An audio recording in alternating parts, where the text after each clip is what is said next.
ଗତକାଲି ଯେଉଁ 10 ତାରିଖ ଦିନ ପରଦିନ ଏତେ ଅଭାବନୀୟ ଘଟଣା କେବଳ ଆଉ 8 ନଟିକାଲ ମାଇଲ ଏତେ ଅଳ୍ପ ଦୂରରେ ପହଞ୍ଚି ଯାଇଥାନ୍ତେ ଭୁବନେଶ୍ୱର ଆସୁଥିବା ଆମର ଯେଉଁ aircraft India one air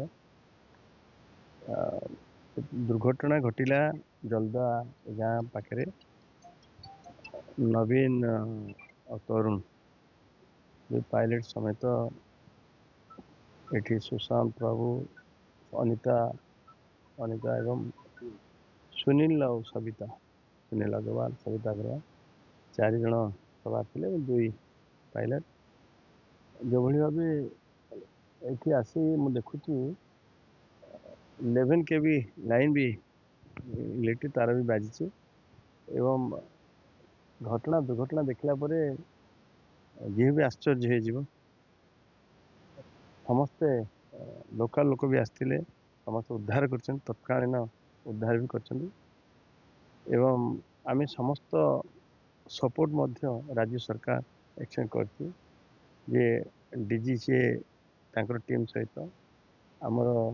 aviation director पूरा टीम सहित एवं काली ठारू एठी मध्य एआईबी रो टीम भी अच्छा देखुं तदंत कर जो मैंने सब इंजुरी समस्त को नहीं मेडिकल लोक स्थानीय लोक पहुँची 2 जन शिफ्ट होती आम